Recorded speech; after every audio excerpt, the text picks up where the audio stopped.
cuantitativas de cálculo, pero más normales que funcionan láser. En la unidad 2 es muy importante que vean todo lo que tiene que ver con la estructura internacional de lo que son los mercados de capitales. ¿Sí? Hay mucha historia al respecto y es la misma desde el 44. Lo que les sirve de las féminas, que ahí sí son un poco más útiles, es lo que es la estructura de capitales. Es argentino, al menos. Porque para el mundo es de lo mismo del 44. Bretton Woods para acá es todo lo mismo. Pero en Argentina saben que está cambiando todo el tiempo y sí les sirve ese cuadrito que vieron para que estén más o menos actualizados a cómo está hoy. Capaz que mañana nos despertamos y se fusionaron Lima y Roque, pero en términos generales les puede servir para eso. Y de esta unidad definitivamente no les alcanzan con las filminas, sobre todo porque el nivel de complejidad, sobre todo la parte matemática de esto que vamos a profundizar en la práctica, yo no lo puedo dar en clase. ¿Sí? Yo les explico los conceptos, un poco lo que es la trayectoria de la teoría financiera con todos estos modelos, pero este es el corazón de la finanza. ¿Sí? Los modelos de evaluación de activos, el saber decir por qué las cosas valen lo que valen, justifica todo lo que podamos llegar a ver después de esto. Y con lo que vemos acá en teoría nada más se quedan cortos. Yo les recomiendo de verdad relacionar los libros porque no son cosas difíciles. Las fórmulas son muy sencillas, por más que usemos letras raras como letras griegas, pi, beta, alfa y todo eso, pero se van a quedar cortos si se confían que no estudiar la fórmula. ¿Sí? Hay materias en las que se puede, hay materias en las que no. Yo en esta les recomiendo que no les puedo recomendar más que ir a los libros, porque todos son grandotes y todos son sencillos. ¿Sí? Pascal es así un coso y se lee en un par de días. El López de Urro son todos así y la mitad de estos son ejemplos y la otra mitad se lee rápido. Entonces, vayan al libro por conveniencia de ustedes porque le va a ser más fácil de ahí e intentar tener el lance con los resúmenes de los centros de estudiantes que están todos mal, porque ya lo vimos, están todos mal, tienen un montón de conceptos errados y son, sí, acá son un poco de vuelta de tuerca y por ahí tienen conceptos o cosas que ya se quedaron muy atrás, sobre todo lo que es mercado de capitales, que tienen todas las viejas estructuras, las viejas leyes. Yo vi resúmenes que todavía están colgados en las páginas de los centros de estudiantes, en los que todavía el Merval y la Bolsa de Comercio de Buenos Aires no se habían fusionado, y eso pasó antes de que yo estudié. Entonces, pasó mucho tiempo y te va a traer más problemas que facilidades. Así que bueno, ¿alguna tiene alguna pregunta de lo que vimos la clase pasada o las unidades anteriores? Nada. Bien, arrancamos. La clase pasada nos metimos en lo que es la relación entre el riesgo y el rendimiento en finanzas. Vimos una definición de ambas cosas y estuvimos calculando un poco cómo se podían relacionar y las formas en las que se podía medir cada uno, ¿sí? Los distintos tipos de rendimiento, la cuenta de renta, que podemos reducir en dos, ganancias de capital y ganancias por intereses de dividendos, y después todo lo que tiene que ver con riesgo y su medición, su simplificación en lo que es total risk, riesgo total, resumido en lo que es la desviación estándar de los retornos esperados de un activo, o la versión más particular, las versiones más particulares donde tenemos el riesgo propio medido a través del apalancamiento operativo, financiero y combinado de la empresa, y el riesgo sistémico o no diversificable de un activo que es el beta, ¿sí? Que es lo último que hablamos. Como repaso, tenemos que el rendimiento esperado de un portafolio es igual a la tasa libre de riesgo más rendimiento del mercado menos la tasa libre de riesgo por el beta de un activo con respecto al mercado, digamos. El beta del portafolio con respecto al mercado, ¿sí? Entonces, que tenemos que el beta es eso, es la covarianza entre los retornos esperados o efectivos para su medición de un activo y, que puede ser el portafolio, y el retorno al mercado sobre lo que es la varianza del retorno de mercado. Esa formulita sencilla, que no es nada más ni nada menos que el beta de un modelo de regresión, que es sacar de la misma fórmula, donde tenemos el activo puntual en función del límite del mercado. Esa formulita nos da esto. Y esto es una de las cosas más importantes en finanzas porque mide el riesgo sistémico. Y recordemos que el riesgo sistémico de un activo es la única fuente de riesgo por la cual el mercado nos recompensa con mayor rendimiento esperado. ¿Sí? ¿Qué me dice acá? ¿Qué me dice acá? Que el rendimiento esperado de un activo solo está en función de la tasa libre de riesgo, que es un dato, ¿sí? Es un parámetro, es una constante, no es algo que varía, por más que sí varía en el tiempo, las cosas que tomamos como referencia, no es algo que se espera que varíe ni forma parte del modelo. Simplemente es un dato que ya nos dan, nos dicen 5%, es del 5% no, listo. Empezamos con 0,05, 0,05 y ya está. Riesgo del retorno esperado del mercado, lo mismo, es una constante, es un parámetro, es un dato, lo tomamos como dado, ¿sí? No tratamos de estimarlo y asumimos que no varía en el tiempo, porque suele ser bastante estable en el tiempo, al menos en promedio. ¿Qué es lo único que varía en el modelo? Beta. ¿Sí? Un activo o un portafolio puede tener más o menos correlación con el mercado, y en función de esa correlación, que esto no es correlación, la fórmula es distinta, así que es una asociación, pero entiéndanlo de esa manera, en función de cuánto más covaríe los retornos esperados de un portafolio de un activo en torno del mercado, este beta va a subir o va a bajar. ¿Sí? Tengo el 0, puedo tener un beta igual a 0, un beta positivo menor que 1, igual a 1, mayor que 1, y tengo casos en que puedo tener beta negativo, pero no nos metamos ahí porque eso requiere meterse en otro terreno de la teoría, no es momento.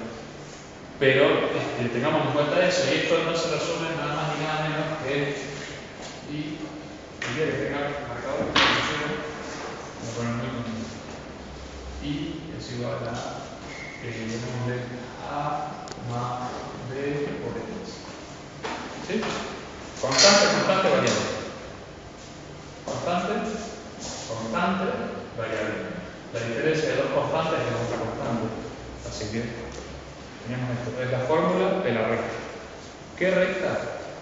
Ya vamos a ver más adelante. Esta de acá se llama CAPM o CAPM, Capital Asset Pricing Model, modelo de evaluación de activos de capital. ¿Sí?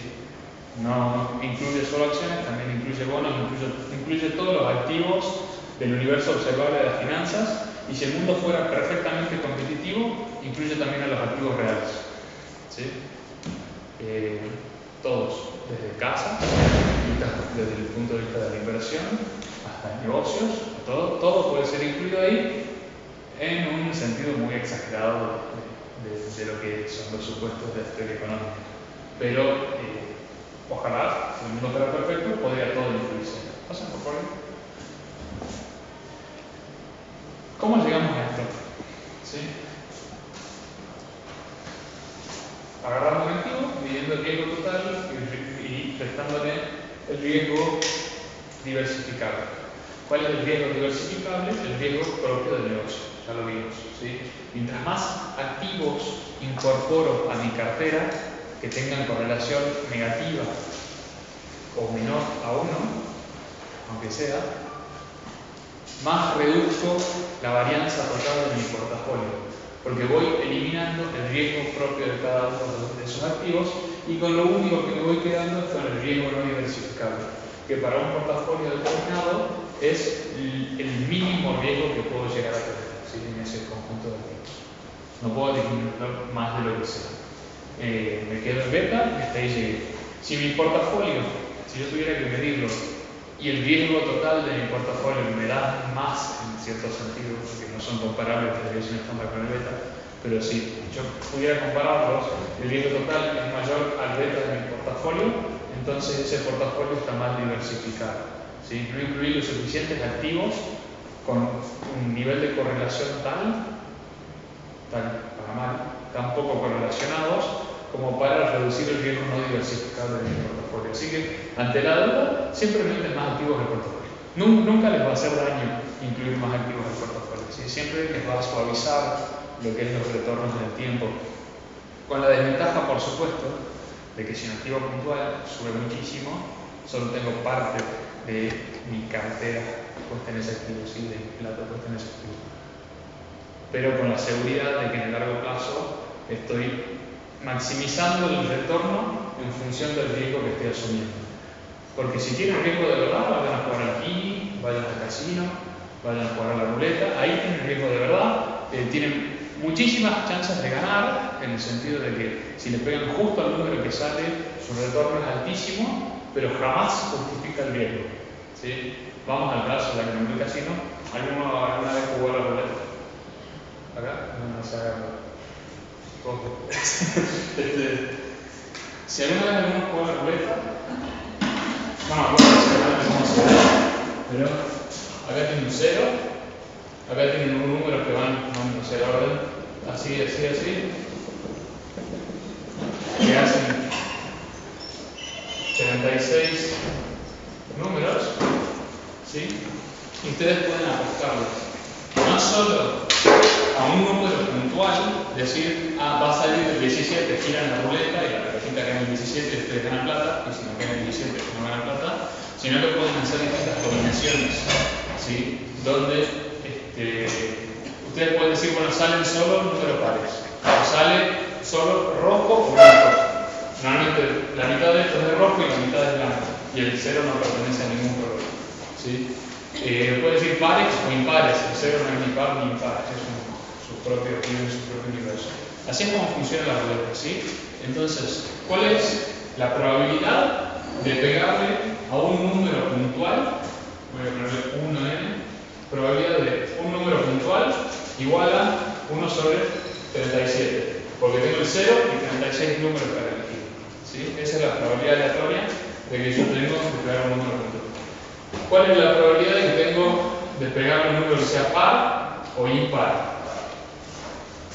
Es 1 sobre 17, ¿sí? Porque se reduce a la mitad estos números, pero tengo el 0, ¿sí? Es 16 más 1, ¿sí? Perdón, no es 16 sobre 37. Esa es la probabilidad. ¿Cuál es la probabilidad de que sea rojo o negro? Es 16 sobre 37. ¿Se dan cuenta? Siempre, nunca tengo ni siquiera el 50% de la probabilidad de pegar, ¿sí? Yo tengo que mi retorno esperado de un portafolio o de una inversión, vamos a ponerle una inversión, es igual a la probabilidad de pegarle por la inversión inicial.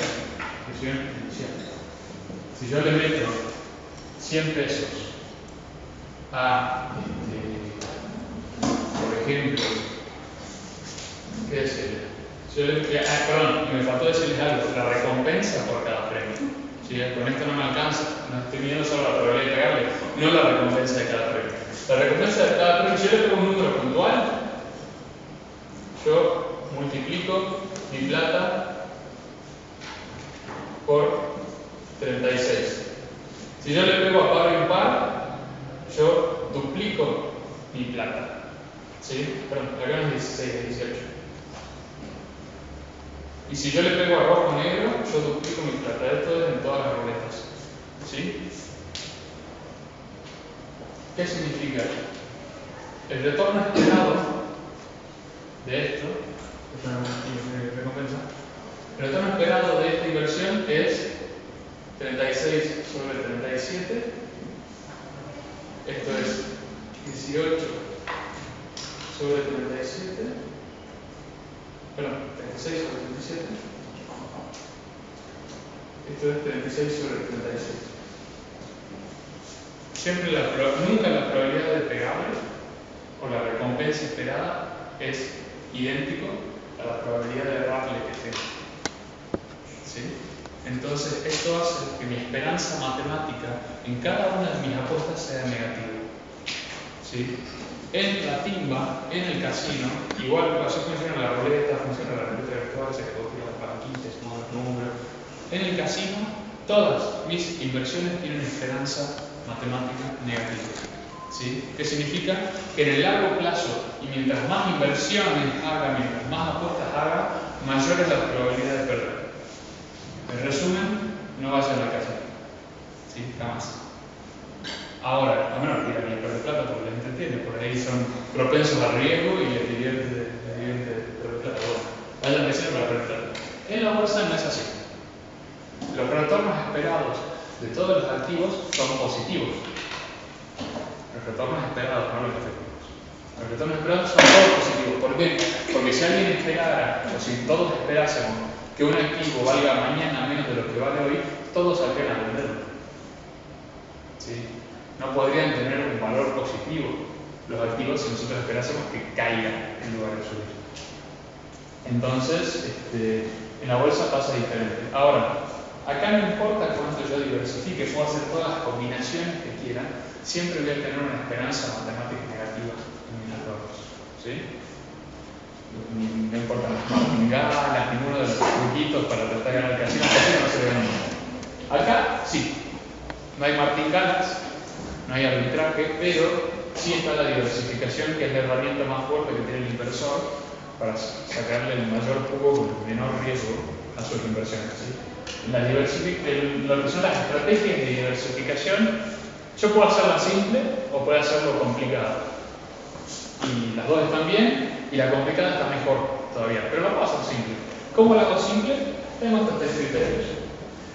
Puedo diversificar entre distintos sectores, poner mi plata en acciones de empresas industriales, de empresas financieras, de empresas agropecuarias, de empresas mineras, de empresas de servicios, de empresas inmobiliarias. Puedo agarrar todos los sectores que me tira el INDEX y comprar acciones, porque sea una acción de cada empresa que esté en cada uno de esos sectores. Entonces me diversifiqué entre toda la economía, ¿sí?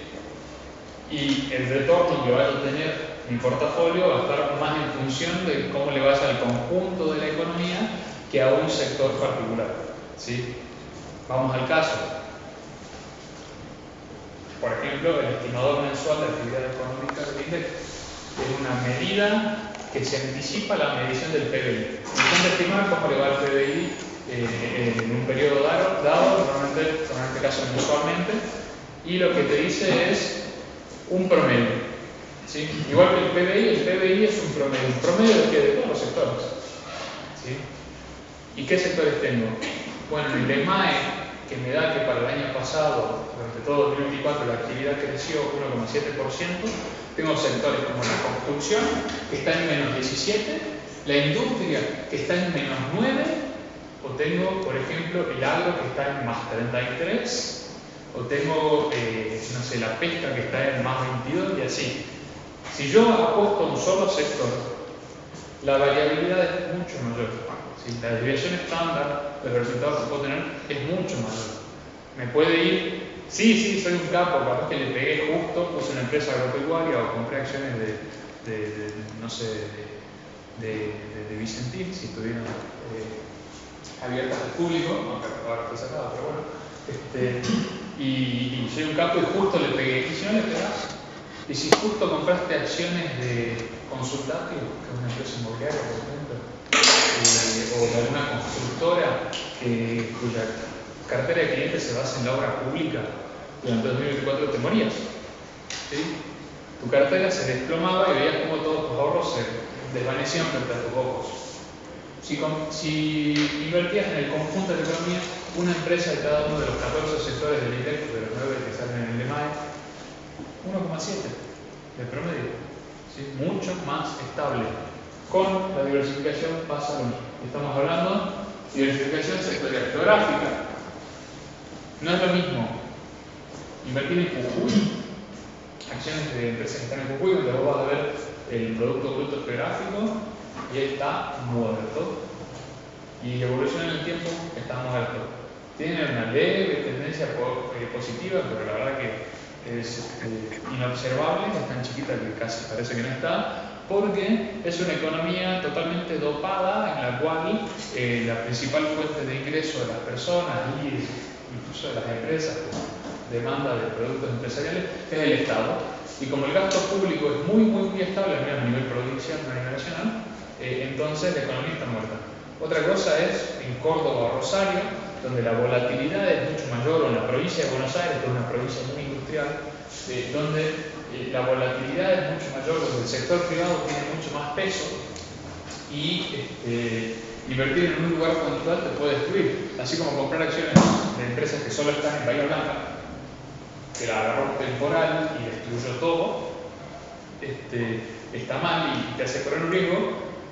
Diversificar tus inversiones a lo largo de todo un sector geográfico, puede ser a nivel país, porque no a nivel regional en Latinoamérica, entre distintos países emergentes de Latinoamérica, reduce la volatilidad de tu portafolio. Te modifica el retorno esperado, sí, en el sentido de que ahora tenés que promediar los retornos esperados de distintos activos, pero no te penaliza el retorno esperado de uno de los activos que estás invirtiendo, porque los retornos son independientes. Cada empresa tiene un retorno independiente entre sí. Estamos acostumbrados a los supuestos de finanzas, por ahí no es tan real, pero tiene sentido asumir que es así. La desviación estándar, el riesgo, la volatilidad, no son independientes. Entonces, siempre está bueno diversificar, así sea geográficamente. Y entre activos es, dentro del mismo sector, dentro de una misma zona, diversifico entre distintos activos, ¿sí?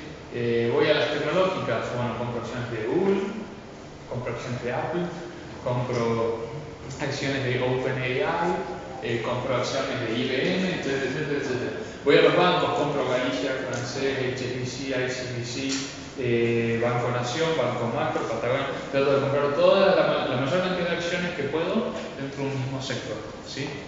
Y de esa forma, sin mucho criterio y sin pensarlo demasiado, diversifiqué mis activos. Ahora, esto ya lo vimos. ¿Cómo diversifico? Científicamente, agarrando todos los activos, calculando el retorno esperado de cada uno de los activos y calculando la desviación estándar de cada uno de estos activos y la correlación que tienen todos estos activos. Y me voy a poner en el drive un Excel donde yo hice eso, por ejemplo, para todas las acciones principales del índice Merval. ¿Sí? Las 21 acciones del índice Merval.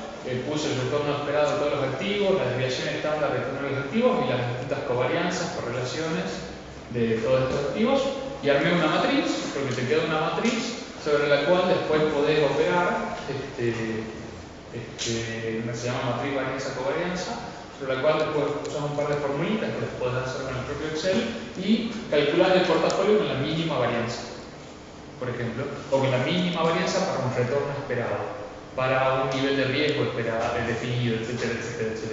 Entonces así vas optimizando tu cartera. Esa es la manera científica, que es un poco como lo vimos, utilizando la formulita de la variación estándar del portafolio, que la varianza del portafolio que era W1 por varianza 1 cuadrado más todo lo que vimos en la clase, no tiene sentido que lo repase ahora, pero esta es la forma científica de diversificar, incorporando activos en función de sus grados de correlación a mi cartera con el fin de minimizar.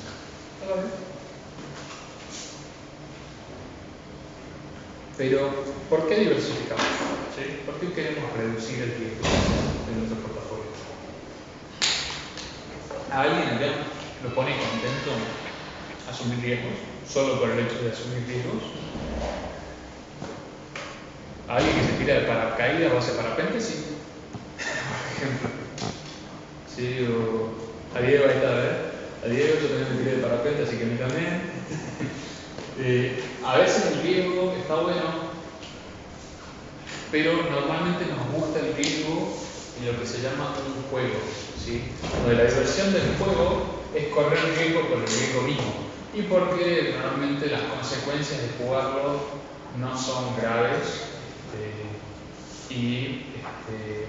incluso cuando asumimos riesgos grandes como saltar de paracaídas en un avión, tirarnos de parapente, andar en skate o hacer BMX, normalmente son riesgos medidos y los aceptamos en función de la diversión que esperamos tener. En finanzas no funciona así. Podríamos decir que los que van al casino sí les gusta, pero creo que pasa por otro lado más psicológico que otra cosa.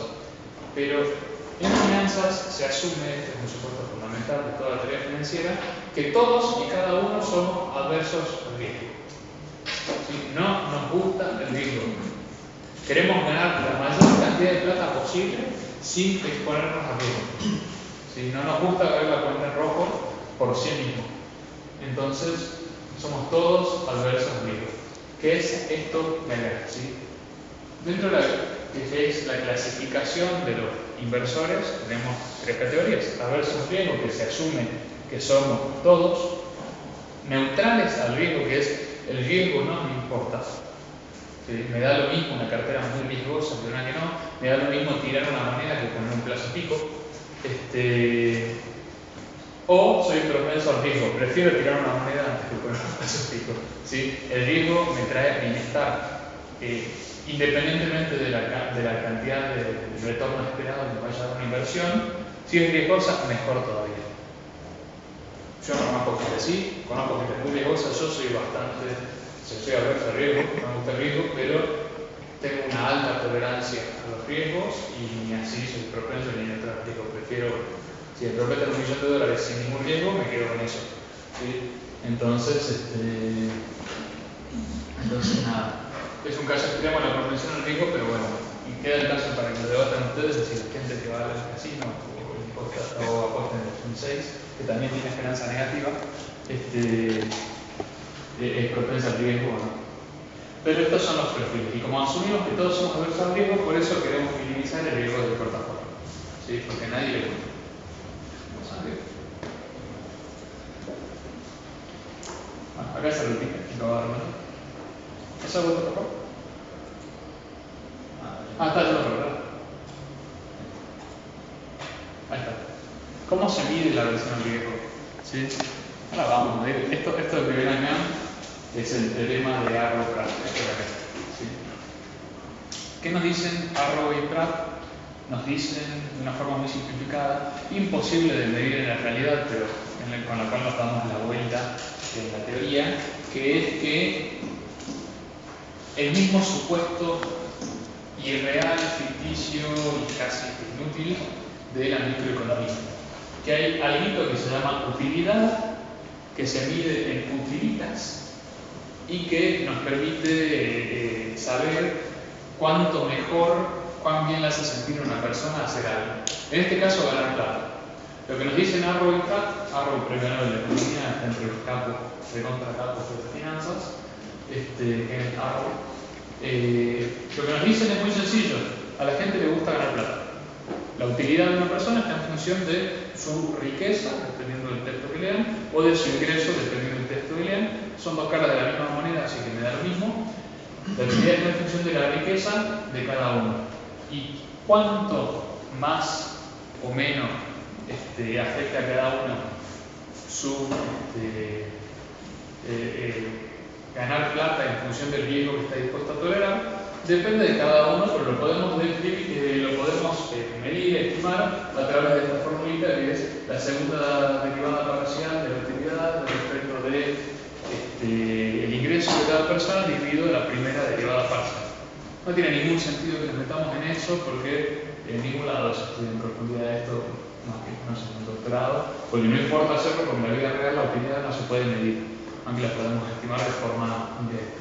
Lo importante de esto es esta formulita de acá, que es una regla práctica sin mucho sentido, pero se utiliza muchísimo en lo que es gestión de portafolios, que es que la utilidad que espera recibir una persona de una inversión depende de, en términos positivos, el retorno esperado del portafolio. A mayor retorno, más feliz me voy a poner, castigado por menos 0,005, que esto es un número inventado, ¿sí? Lo elegimos porque queda cómodo ponerlo, nos pareció a ojo, literalmente a ojo, a todos razonable. Ponemos ese 0,005, que sería un parámetro cualquiera que podemos definir nosotros qué número es, por el coeficiente de aversión al riesgo, de acá, por la varianza del portafolio. ¿Sí? ¿Qué me dice? ¿Cómo funciona esto? Que mientras mayor sea el retorno esperado en el portafolio, más feliz me pongo. Pero a la utilidad me resta esta fórmula de acá. cosas tiene? Tiene un parámetro, no se mueve, eso queda ahí quietito, podríamos ponerle A. Tiene esto de acá, que sí varía, y tiene esto de acá que también podríamos decir que es un parámetro, que depende de cómo estudiamos el portafolio, puede ser mayor o menor. Pero, mientras más alto sea este, peor, porque me está restando. Mientras más alto sea este, peor, porque me está restando, soy adverso al riesgo. Y mientras más alto sea este, peor, porque me está restando. ¿Qué significa que A sea más alto? Que yo soy más adverso al riesgo. ¿Sí? Mientras menos me gusta el riesgo, para un mismo nivel de retorno, yo voy a tener menos utilidad. ¿Sí? Me voy a poner menos contento. ¿Por qué? Porque estoy contento porque gano plata, pero estoy nervioso porque en cualquier momento puedo perder, culpa de la varianza. Mientras más chico sea alfa, o A en este caso, menos me afecta el riesgo. ¿Sí? Más me importa solo el retorno esperado. Eso significa A. ¿Qué pasa si A es 0? Soy neutral al riesgo, no me cambia nada. Si A es 0, todo este término es 0 y por lo tanto lo único que me importa es el retorno esperado. Y peor, si soy propenso al riesgo, A es negativo. Y si A es negativo, mientras más riesgo, mejor. Porque esto de acá me queda positivo. Entonces no solo soy feliz porque gano plata, sino porque soy feliz porque estoy arriesgando. Eso es lo que significa. ¿Sí? Y ahí lo tiene más o menos detallado. Eso es lo. Ahora hablemos de las cosas de verdad. ¿Sí? ¿Alguna pregunta hasta acá? Nada de nada. Ninguno juega a ruleta.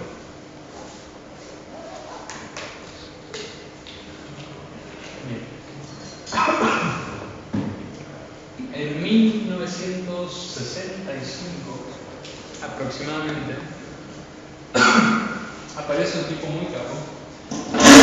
Bueno, no me acuerdo si tiene premio Nobel o no, pero no lo hace bien capo, que se llamaba Harry Markowitz. Harry Markowitz, economista, lo que hizo fue sistematizar un montón de ideas que daban vueltas en el aire con todo esto de la teoría de las expectativas racionales, del mercado eficiente, ya vamos a ver en la unidad que viene más sobre Harry Markowitz y vamos a ver sobre modelos de evaluación de acciones y de bonos, etcétera, etcétera. Y lo que hizo fue sistematizar todo este proceso en lo que se llamó teoría del portafolio. Estoy empezando a pensar que este marcador no es pero bueno. Y lo que dice Markowitz es muy sencillo. Te dice, asumimos que todas las personas son racionales, que todas las personas son adversas al riesgo, que a todas las personas les gusta la plata. Esos son los tres supuestos sencillos de Markowitz. Al mismo tiempo te dice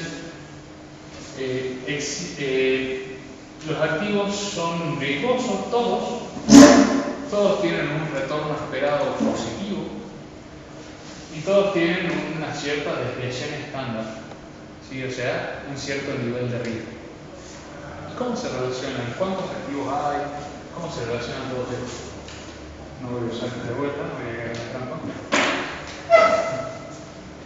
Lo que me dice es, en un eje cartesiano, yo tengo en un eje la desviación del estándar del activo I o el portafolio I y tengo el retorno esperado del activo I. Entonces voy, agarro, mido, proyecto y digo, ¿cuánto rinde Apple? Acá, 10% y la desviación estándar es 15%. ¿Cuánto rinde Nvidia? 8% y la desviación estándar es, no sé, 21%. ¿Cuánto rinde Banco Francés? Rinde 5%, pero la desviación estándar es 12%. Y así con todo, ¿sí? ¿Y qué termina armando? Una nube donde tiene todos los activos de un determinado mercado puestos acá. Entonces se juntaron todos y dice, bueno, esto es lo que hay. Este es el retorno esperado de cada activo, y esta es la desviación esperada, la desviación estándar esperada, bueno, no esperada, esta es la desviación estándar de cada activo, o sea, cuán riesgoso es cada uno de estos puntitos que están en esta nubecita. Y en esta nubecita no solo incluimos los activos individuales, ¿sí? Incluimos las distintas combinaciones de activos. Entonces, no solo agrego a Apple o a Nvidia, también agrego un portafolio que es 50% Apple, 50% Nvidia, que estará en el punto medio de desviación y de retorno esperado, ¿sí? De 10 y 8 que pasa a 9, de hecho pasa a 9 de retorno esperado, y de desviación pasa a un nivel que va a depender de la correlación que haya entre los dos, ¿sí? Más la desviación estándar de cada uno. Entonces arman infinitos puntitos con todos los activos existentes y todas las combinaciones existentes de estos activos, ¿sí? ¿Y qué se da cuenta? Que toda esta frontera exterior son los activos que minimizan el riesgo, hacen que este eje esté más cerca de cero para cada nivel de riesgo. Entonces llega a una conclusión que dice, no todos los portafolios son eficientes. Quiere decir, no todas mis inversiones posibles, ni las combinaciones de activos posibles, ni activos puntuales posibles, son eficientes. ¿Qué quiere decir eficiente? Son riesgo eficiente. Maximizan el rendimiento esperado, minimizando el riesgo. Lo que me dice es que hay para un nivel de retorno esperado dado, para este nivel de retorno esperado dado, hay un conjunto, un portafolio particular que minimiza el riesgo. ¿Quiero más rendimiento? No hay problema. Acá hay un portafolio puntual que minimiza el riesgo para este nivel de rendimiento esperado. Pero siempre que yo quiera más rendimiento, voy a tener más riesgo. Eso es lo que me dice el amigo Harry Markowitz. Existe una frontera de portafolios eficientes. ¿Se acuerdan de la frontera de posibilidades de producción de la economía? Bueno, la otra es así, esta es así. ¿Sí? A mayor rendimiento esperado tengo que asumir un mayor riesgo. Sí, pero no todos los riesgos mayores son lo mismo. ¿Por qué? Porque hay riesgos no diversificables, entre otras cosas. Si elijo activos puntuales, le garantizo que no hay ningún activo individual sobre esta frontera de eficiencia. ¿Sí? Todos son portafolios, combinaciones de distintos activos. ¿Por qué? Porque si solo pusiera activos individuales, estoy incorporando riesgo sistémico o no diversificable y riesgo diversificable, entonces estoy siendo ineficiente, porque habría una forma de producir el riesgo esperado, el riesgo de portafolio. Entonces, si yo soy un inversor inteligente, que no está en la bibliografía, pero les recomiendo que lean El inversor inteligente de Benjamin Graham. Si yo soy un inversor inteligente, solo me voy a mover sobre la frontera. ¿Sí? Solamente eso. No lo vamos a demostrar automáticamente, pero cualquier combinación de portafolios de frontera hace que yo permanezca sobre la frontera. ¿Sí? No lo vamos a ver, pero se lo explico un momento. Entonces yo siempre tengo que elegir esos portafolios. ¿Cómo? Usando las fórmulas. ¿Sí? El retorno esperado de cada portafolio es el peso relativo, la ponderación de cada activo sobre mi portafolio por el rendimiento esperado. W por R. ¿Sí? La suma de todo eso debe correr. Esto de acá, que es una fórmula fea con doble sumatoria, con activos I y J, esto para dos activos nada más, con activos I y J, que después le pongo una raíz cuadrada. Es la desviación estándar de mi portafolio. Es, vuelvo a escribir, desviación estándar de varianza de mi portafolio igual a W cuadrado por 1 cuadrado de I más W cuadrado por 1 cuadrado de J más 2 por WI por WJ por covarianza de I y J, todo esto raíz cuadrada. Es esta fórmula de esto. Y entre más activos de meta nos va a hacer. Por supuesto, a mano es lo más tedioso, aburrido, feo que existe y hace que me vaya a equivocar. En Excel es lo más fácil que existe y no tiene ninguna ciencia. Entonces, cuando ustedes conocen si ustedes alguna vez van y hablan con un gestor de portafolio, con un agente de bolsa de Wall Street o del mercado local, un profesor universitario de Harvard o de donde sea, lo más probable es que usen alguna variación de este modelo, el modelo de portafolio, gestión de portafolio de Harry Markowitz, seguramente una versión más moderna de este modelo, para armar carteras. ¿Sí? ¿Qué me dice Harry? Movete sobre la frontera. Nunca adentro, afuera no puedo estar. Si puedo estar afuera, estoy haciendo magia. ¿Sí? En realidad no estoy haciendo magia. No estoy contemplando algún activo que me permite estar afuera. Más allá no puedo estar aquí, es como la frontera de posibilidades de producción. No puedo salirme de la frontera. Estoy acá, no tengo pasaporte. Y si estoy dentro de la frontera, soy ineficiente. Profe, pero yo quiero pararme acá. ¿Por qué? Si para el mismo nivel de rendimiento puedes tener este riesgo en vez de este. ¿Sí? No, adentro soy ineficiente y si te paras ahí te desapruebo. Así de simple. Entonces, siempre hay que hacer este cálculo y tomarlo. En la práctica, ¿cómo se calcula? Hay algunos ratios, algunas teorías y cosas o modelos que nos permiten estimar el retorno esperado de un portafolio. La forma más sencilla, por lejos, es entrar en la Q-Finance y fijar el promedio de retorno de los últimos 5 años, retorno mensual de los últimos 5 años de cada activo, y la desviación estándar anualizada de las últimas, ¿qué será? 60, 244 semanas, una cosa así, y listo. Tomamos los promedios y ya está. Pero como yo les dije, eso está mal porque mirar al pasado para proyectar el futuro nunca es correcto. Pero nos sirve de algo. Esa es la forma más sencilla. Agarran un activo, toman el promedio de retorno de los últimos 5 años y el promedio de retorno de emisión estándar de variabilidad de los últimos 5 años, solo que para el retorno esperado utilizan intervalos de un mes, retornos de un mes, y para la desviación estándar la usan semanal, analizada. ¿Sí? No lo vamos a hacer ahora, por eso se lo digo así rápido, pero si les interesa se lo puede hacer. Yo lo hice, quizás en alguna clase si me acuerdo, les muestro el Excel, lo tengo, aunque está desactualizado, pero bueno. Y ya está, se puede hacer tranquilamente y esto a día de hoy se usa. Pero no nos quedemos acá. ¿Sí? ¿Puede pasar? Profe, ¿qué significaba eficiente acá? Eficiente, que se minimizaba el riesgo para un nivel de retorno esperado. O si querés verlo al revés, se maximizaba el retorno para un nivel de riesgo elegido. Lo puedo ver como quiera.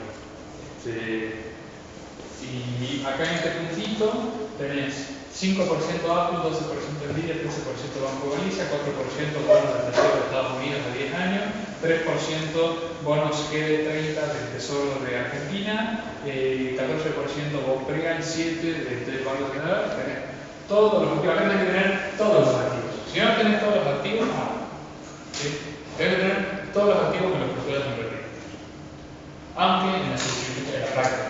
En los modelos se toman todos los activos de un índice dado o un mercado dado. ¿Sí? No se toma todo el universo de activos.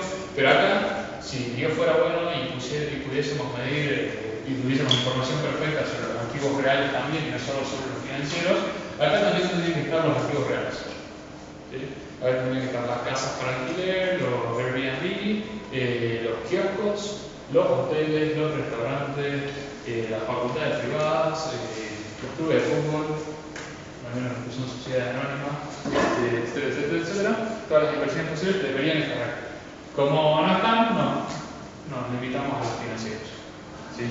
Pero bueno, esas son las limitaciones del modelo y hay unas críticas que le hacen. Entonces, en el modelo de Markowitz tenemos esto.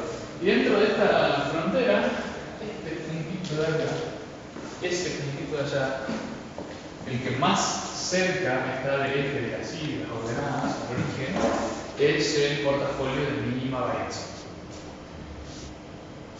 Sí, tampoco es el portafolio de mínima varianza. ¿Sí?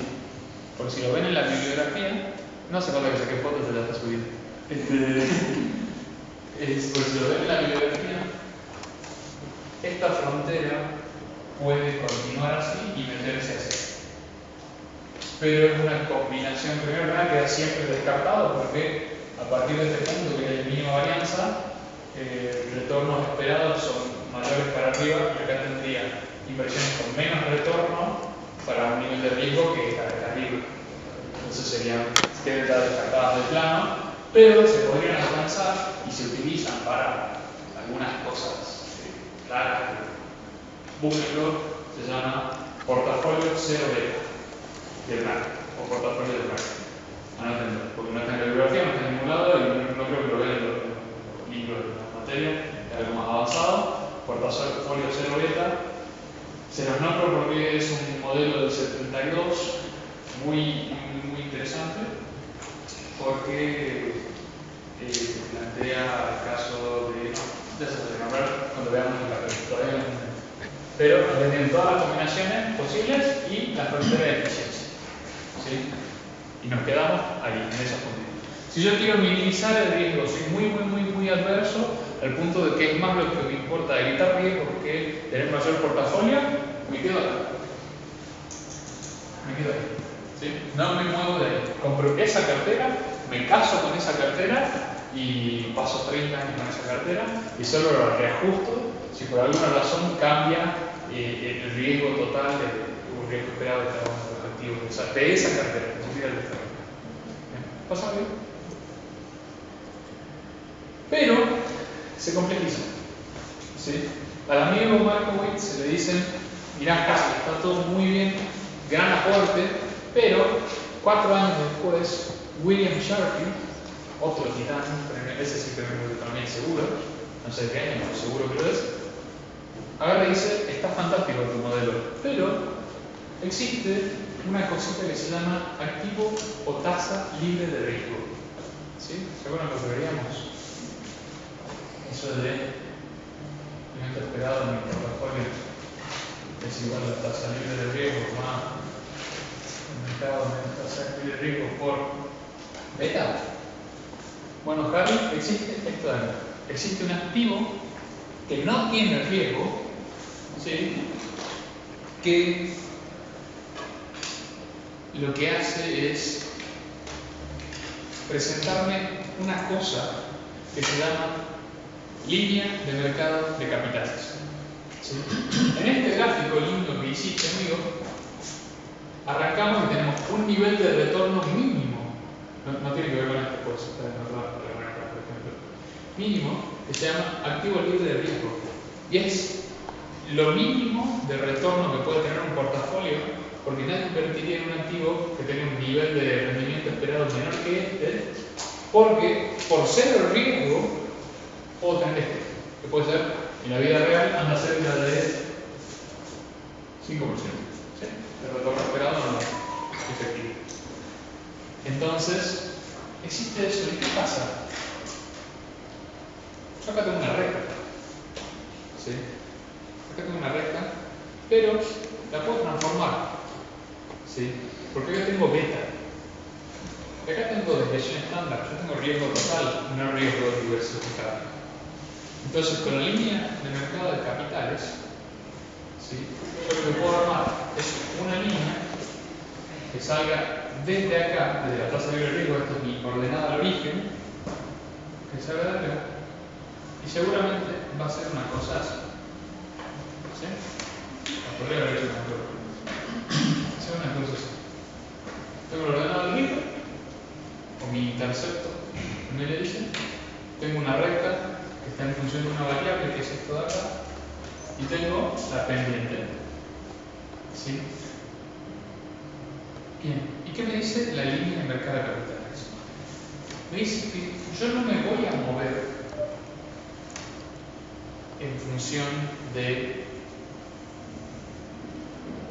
la frontera de eficiencia. Yo me voy a mover frente a esta línea. Esta línea es mi nueva frontera. ¿Sí? Voy a hacer el gráfico de vuelta porque quiero que quede claro.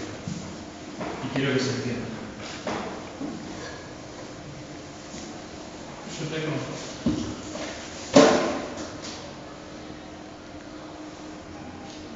progresión estándar, tengo rendimiento del portafolio, tengo la frontera de eficiencia y tengo todas las combinaciones posibles.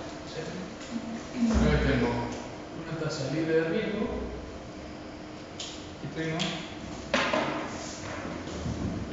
pizarrón, sería el mercado de carteras, que debería ser una recta, pido disculpas por el uso. Esta línea, lo pueden ver en los libros si lo van a encontrar, en ningún momento cruza la frontera de eficiencia, ¿sí? No es transversal, es tangente. Toca a la frontera de eficiencia en un solo punto. ¿Cuál es ese punto? Ese de acá. ¿Qué es ese punto? Ese punto me da el retorno de mercado con el riesgo de mercado. Sí, este es el índice. Es el S&P 500 o es el Merval, es el mercado. ¿Sí? Acá está ese puntito donde la recta es tangente, que es un solo punto, me da el rendimiento del mercado. Entonces lo que me dice Sharpe es: la frontera de eficiencia me queda corta. Yo lo que voy a hacer es optar entre invertir mi dinero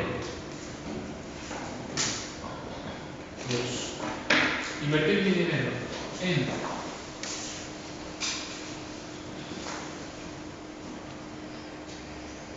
un activo libre de riesgo o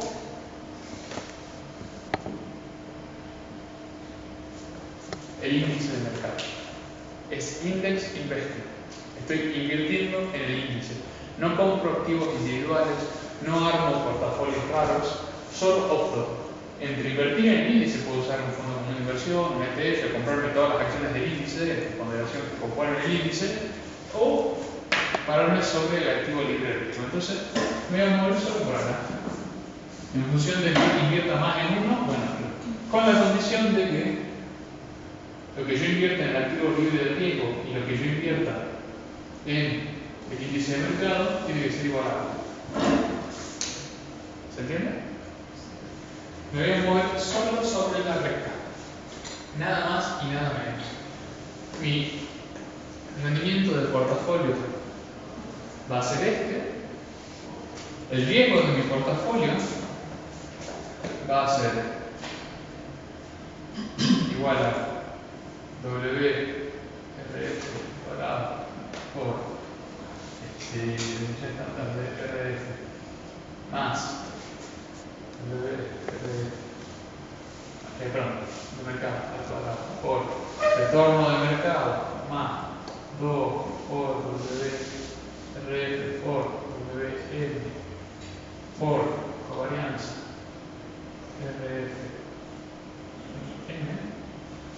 Todo esto de acá va a ser. Esto de acá lo tacho.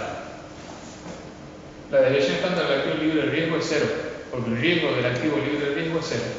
Como es 0, se me cancela. Acá, ¿qué tengo? 2, está bien.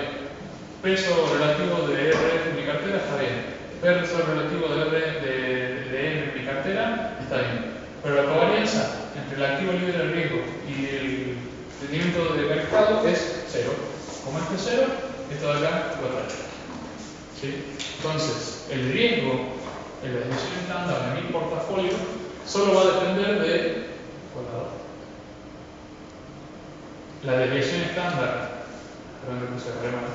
del retorno al mercado, el promedio de la desviación estándar del portafolio del mercado, al cuadrado, por el peso relativo del portafolio del mercado al cuadrado.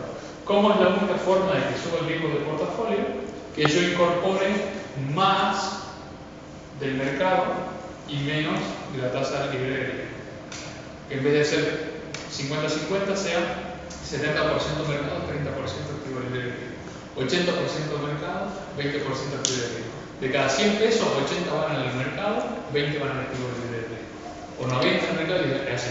Y si quiero menos riesgo, me compro menos mercado y más activo libre de riesgo. Más bonos del Tesoro de Estados Unidos a 10 años. ¿Sí? Bueno, en Argentina lo más cercano que tenemos es caución bursátil. Más caución bursátil, menos IPF. ¿Sí? Más todas las otras acciones del índice. Esa es la lógica de la línea de mercado de capitales, la Capital Markets Line. ¿Sí? No me invento portafolios raros, no invierto en activos individuales, o soy tan adverso al riesgo que solo invierto en la tasa libre de riesgo, o opto por alguna combinación de estas dos. Pero ¿qué pasa? De este punto para acá, este punto de acá, es donde el peso relativo del portafolio de mercado en mi cartera es igual a 1. ¿Sí? Tengo cero, acá yo tengo 0 pesos invertidos en la tasa libre de riesgo. Tengo todo en el mercado. ¿Cómo hago para continuar hacia allá? Me endeudo. ¿Sí? Acá soy ahorrista y financio a otros a la tasa libre de riesgo. Estoy desapalancado. Y de acá para allá estoy apalancado. ¿Ok? Esa es la lógica de todo esto. Yo quiero más riesgo, invertir en un portafolio más riesgoso que el riesgo de mercado. En vez de ponerme a buscar activos riesgosos o armar una cartera rara, me compro el mismo índice de mercado, pero pido plata prestada para meterle más plata al índice de mercado. Por ejemplo, agarro, vamos a hacer un ejemplo que viene feo. Tengo 10.000 pesos en un ETF, un fondo cotizado, un FSI, que cotiza que replica el S&P Merval. ¿Sí? Este ETF, todo lo que tengo en este ETF son 10.000 pesos. ¿Sí? ¿Cómo hago para armarme un portafolio con más riesgo esperando más rendimiento? Lo que hago es, tomo una caución bursátil, dejando en garantía mis 10.000 pesos y tomando prestado 8.000 pesos. Tomo prestado 8.000 pesos, dejando en garantía estos 10.000 ETF por este valor, e invierto esto en más ETF del S&P Merval. ¿Sí? Entonces, el retorno esperado de mi portafolio va a ser igual a los 18.000 pesos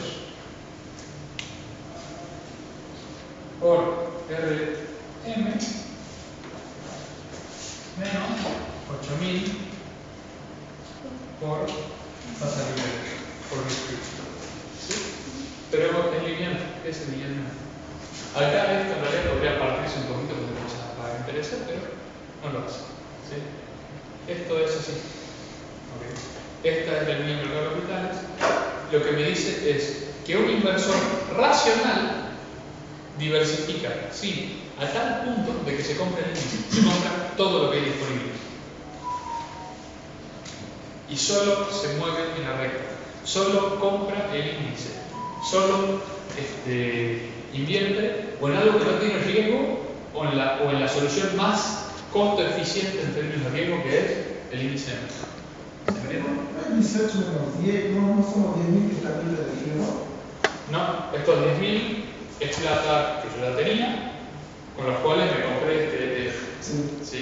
Y yo agarro y pido prestado 8.000 pesos y a cambio dejo en garantía este ETF que vale 10.000. Pero el ETF sigue siendo mío.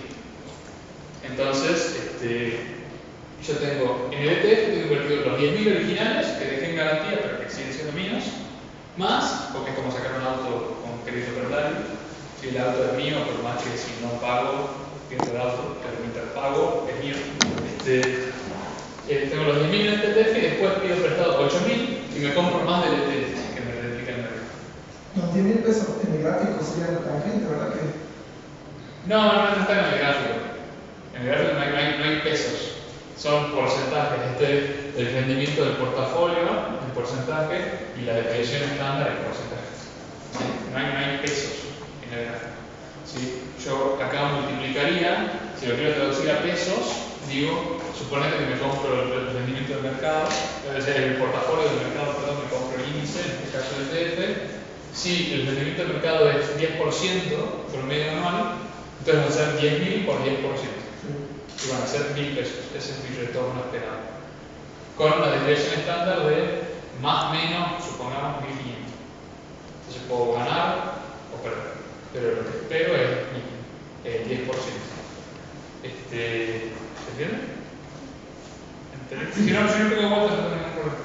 Por ahí, solo para hacer un comentario, la gran mayoría de los inversores y economistas experimentados dicen que una de las estrategias más recomendadas para el promedio de inversores o gente por ahí que quiere invertir es justamente invertir en un tipo de fondo.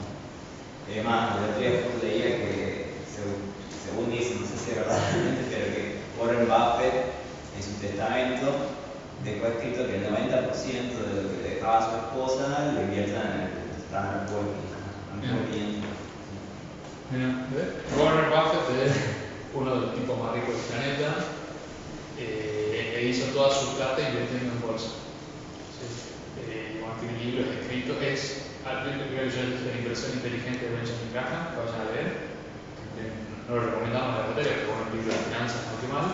Era el profesor de Warren Buffett y el padre de lo que se llama análisis fundamental, que hablamos un poquito de lo que era análisis fundamental cuando hablamos del nivel de eficiencia de los mercados. Y supuestamente Warren Buffett, que es contador, curiosamente, se recomienda el análisis fundamental y supuestamente se hizo rico con análisis fundamental. Los detractores dicen que se hizo rico por tener información privilegiada, pero bueno, ustedes elijan a quién creer, si a mi amigo Warren Buffett o a mis amigos detractores, porque dependiendo del día estoy de un lado del otro. Así que lean a Benjamin Graham o a Warren Buffett, que es un libro idéntico de Graham, no aporta demasiado, y elijan ustedes. Pero sepan que no está tan aceptado por la ciencia. De hecho, no está aceptado por la ciencia. Tiene algo de evidencia a favor y algo de evidencia en contra, pero es más lo que tiene en contra que lo que tiene a favor. Porque es el análisis fundamental. Depende de la eficiencia que sumamos en los mercados. Pero bueno, esto es así. ¿Sí? Ahora, ¿ustedes ven ahí desviación estándar? Yo no. Yo acá veo beta. ¿Sí? Yo ahí veo beta. Pero bueno, hagamos una pausa, 5 minutitos, al 20 arrancamos de vuelta porque ya se está poniendo densa la cosa de la vergüenza.